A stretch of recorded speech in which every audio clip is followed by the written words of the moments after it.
નમસ્કાર, અમારી news channel news for કાઠિયાવાડને લાઈક કરો, શેર કરો અને સબસ્ક્રાઇબ કરો. News for Kathiawad. નમસ્કાર.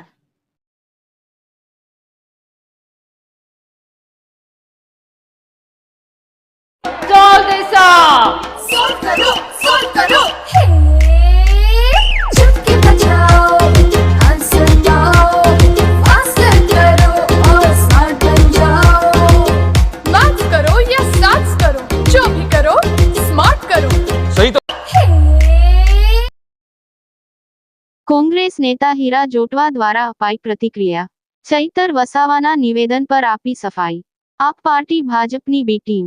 વિસાવદરની ચૂંટણી હોય, લોકોનું ધ્યાન ભટકાવવાનો પ્રયાસ. ભ્રષ્ટાચાર કરેલ હોય તેને સજા થવી જોઈએ. ચૈતર વસાવા પર હું માનહાનિનો દાવો કરીશ. વિસાવદરની પ્રજા સજાગ છે.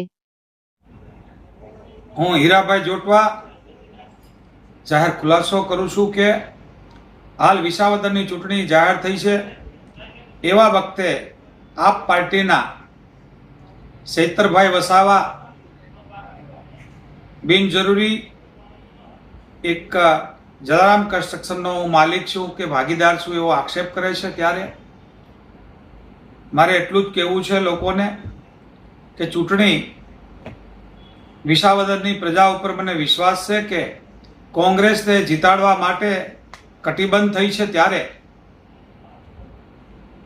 આપ પાર્ટી ભાજપની બી ટીમ હોય એવી રીતે જ્યારથી કેજરીવાલ સાહેબ છૂટા ત્યારથી જોઈ તો હરિયાણા હોય, જોઈ તો દિલ્હી હોય કે નગરપાલિકાની ચૂંટણીમાં, ત્યારે એમના ઉમેદવાર ગઠબંધન છોડીને જ્યારે વિસાવદરની ચૂંટણી જાહેર ન થઈ હોય ત્યારે એમનો ઉમેદવાર પણ જાહેર કરે છે.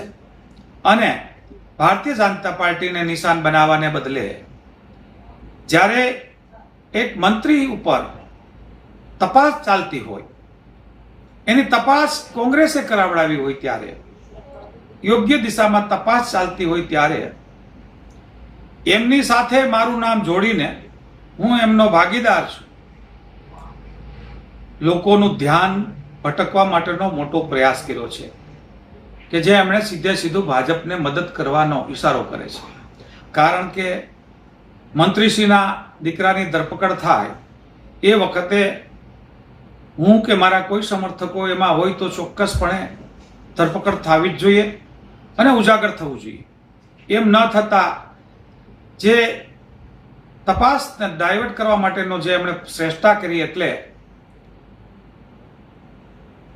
જલારામની વાત કરીને પોતે વાત કરે છે, ત્યારે જે નર્મદા જિલ્લામાં જે ધારાસભ્ય છે, ક્યાંની વાત કરું, એ વિસ્તારની વાત કરું, એ જિલ્લાની વાત કરું, તો છેલ્લા 3 વર્ષમાં જે કંપનીઓ કામ કરે છે એમની તપાસની વાત નથી કરતા. મારી પાસે કોઈને કોઈ સૂત્રો દ્વારા માહિતી મળી છે કે ચૈતરભાઈ ઘનશ્યામભાઈ પટેલ ભાજપના પૂર્વ પ્રમુખના ભાગીદાર છે. એમના નામની માહી નામની કંપની ચાલે છે. એ ભાગીદારી સાથે સાથે ત્યાંના લોકલ ધારાસભ્ય પણ ની પાસે પણ કોઈ એક દાહોદની કંપની છે. એમની તપાસ કરવાની વાત કરવી જોઈએ.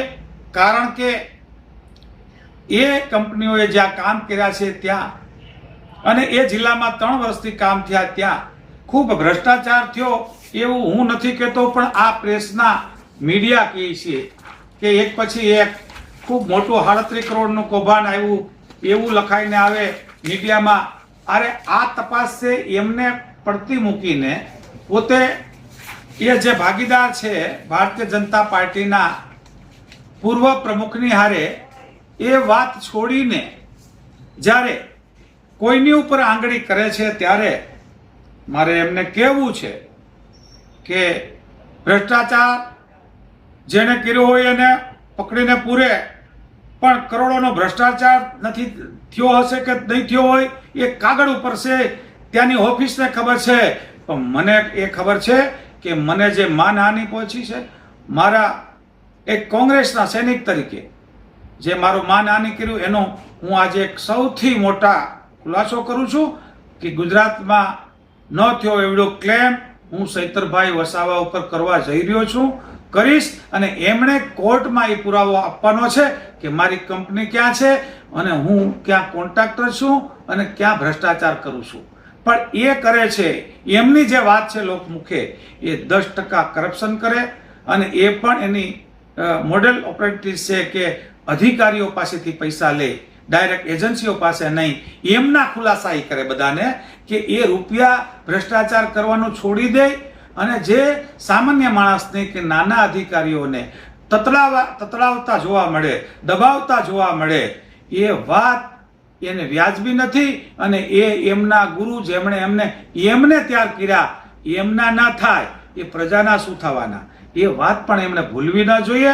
એટલે મારી વિનંતી અહીંયાથી સરકારના તંત્રને છે, સરકારને છે કે જ્યાં પણ બનાસકાંઠાથી લઈને ડાંગ સુધીના આદિવાસી પટ્ટામાં જ્યાં જ્યાં કામો થયા છે, એ કામો માત્ર મનરેગા જ નહીં, તમામ પ્રકારના સરકારી કામોની તપાસ થાય અને જેટલા એ કામ ના કર્યા હોય, ભ્રષ્ટાચાર કર્યા, એ જેલમાં જાય અને પ્રજા ને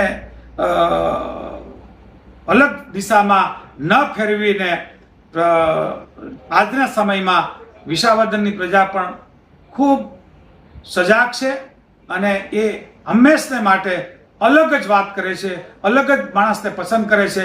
આ વખતે કોંગ્રેસ જ્યારે જીતમાં હોય ત્યારે હાર ભાડેલી આપ પાર્ટી જ્યારે ભાજપને ખોળે બેસે છે અને કોઈ કહે છે મને કે આ ચૈતરભાઈ અને આ ઉમેદવાર છે જે હાલ વિસાવદરના, એ પણ ભારતીય જનતા પાર્ટીમાં જવાની શરતે એમને પેલા ઉમેદવાર બનાવ્યા અને કદાચ એમને જીતાડી પણ દે, જેથી કરીને 27માં આમ આદમી પાર્ટી સૌથી વધારે કોંગ્રેસને નુકસાન કરે.